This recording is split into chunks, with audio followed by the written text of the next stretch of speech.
And our first guest tonight is a Golden Globe-winning actress who was voted most likely to become a solid gold dancer by our high school class. We both were. You can see her every Sunday night on Desperate Housewives here on ABC. Please say hello to Teri Hatcher.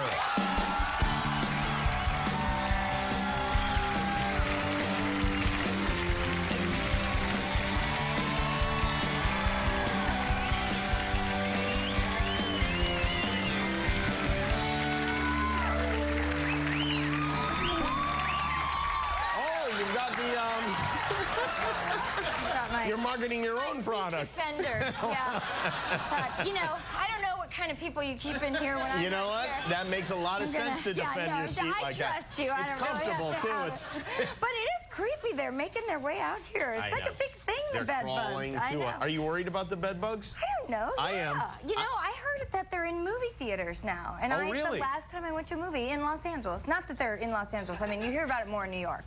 When the last time I was in New York, there were stores like the big Nike store and on Fifth Avenue, like closed down. Because of bed bugs? Yes, like closed. Really?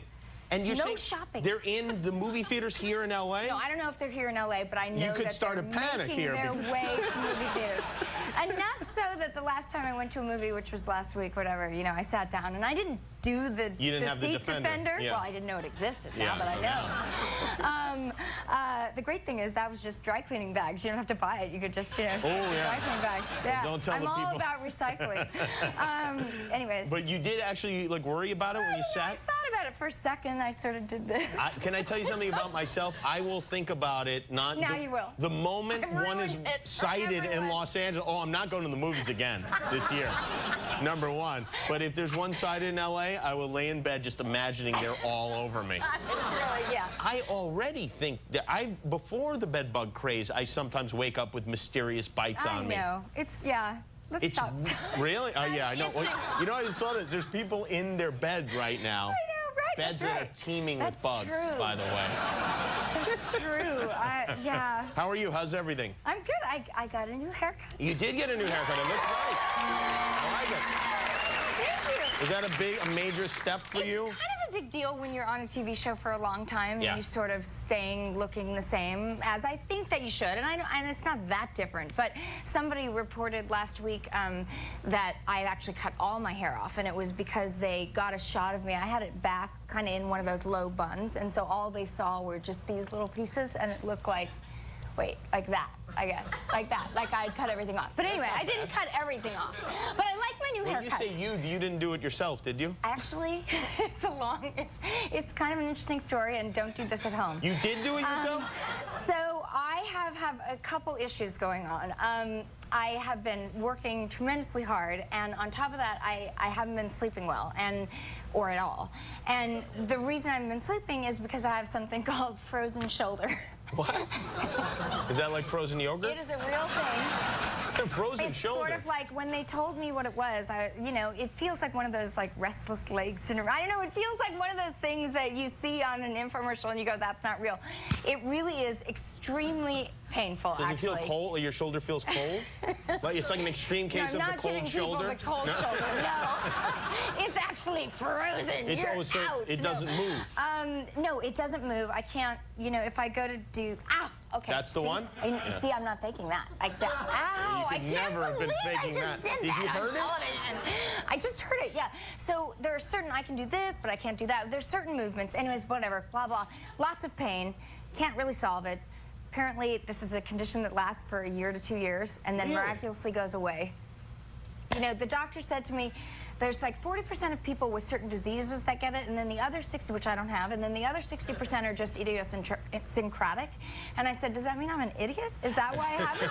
And he said, no, I'm an idiot because we can't figure out why you have it. But apparently, there's inflammation inside the rotator cuff. You really have trouble moving your arm. It's very painful. So blah, blah to my hair.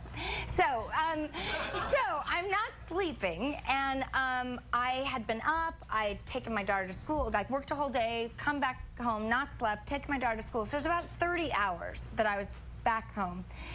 And I didn't have to be at work till it was a later call that night. And I thought, I'll trick myself. I'll go to bed. It's now like 9 o'clock in the morning. So I kind of, you know, put my pajamas on and I brushed my teeth and I went into the bathroom. I thought, I'll do the routine, you know, like it'll make me like I'm going to bed. And I'm in the bathroom looking in the mirror and I go, bangs. I think that would be a good idea. Oh, no. No. And I swear I wasn't drunk. But I took a pair of scissors and I just hacked it off. And then that's bad. Because then you're like half-hacked hair and other hair. And then there's a point where you go, wow, there's really no going back at this point. Yeah. What do I do? And then I sort of was in denial for about a day. And then I called my hairdresser, who's one of my best friends, was like, please help me. And what was the reaction when you got in there and she saw what you'd done? Please don't ever do that again. Yeah, really, yeah. But we're kind of thinking it was a happy accident at this point. Well, and I like to look at things like that. So you gave yourself a pretty good haircut, it looks like to me. I did not do this. Oh, you did not do that. But I created the happy accident that resulted in Maybe that's why God gave you frozen shoulder to prevent you from cutting your own hair. And then you tried to trick him by going with the right arm instead. Sure. Sometimes God gets confused about those sorts of things. So I'm a gimpy girl with Can I ask you about haircut. some things you've posted on your Facebook page? Okay. This, now, correct me if I'm wrong, but it appears you've been locked out almost naked of the set of Desperate Housewives. Okay, well, that is what my wardrobe was that day on the show. I've been spending a lot of days in lingerie. And here you are. What was the guy on the phone or whatever? I don't know. I'm going to have to ask the crew. We're going to have to figure that out. That might be Randy. I'm not sure that it might be Paul. You're playing, your character is now doing adult video chat. Well, interesting that you bring that up because we're headed that way in the show. She started with, you know, they're really in financial, you know, straits. Right. Is that the expression? Yeah. Yeah. Dire financial straits. There you go. Yes. And I'm not in it, so I didn't know. Thank God. Knock on wood. I'm so happy I'm not in it. Please. Oh, sure. Keep watching you save a lot of money Housewives. cutting your own hair. Yeah, I do that. Yeah. But so obviously you're not doing this personally. This is your character on the show who's... Well, we have a clip here, and I think maybe that will help set things up from this week's Desperate Housewives. Okay, Take a look. Ooh, I see some dirt under the coffee table. Would you like me to vacuum? Sure. Right after you take out those tots and shake them. Slow down. We've got 59 more minutes together. And isn't it sexier to warm each other up with some naughty talk first? I have to listen to my old lady's blah, blah, blah all day long. Loose the top so I can see those moneymakers. What are you reading from a boob thesaurus? Is there a boob thesaurus? A boob thesaurus. I don't know, but if there is, he had it, because that was a lot of words. You're doing housework in lingerie. Is this an actual fetish? That people have, that men have? Yeah. Well, I wouldn't know. Oh, but it should be. I mean, really. It's, you know, it's interesting. I mean, it's been very vulnerable and funny for me as the actress. I don't know, something about my breasts, they seem, it's like method acting. They seem to have just spontaneously gotten bigger as this storyline. I don't know. The wardrobe people are like, what is going on with you? Really? Like, yeah. Maybe they're rising to the occasion. They are.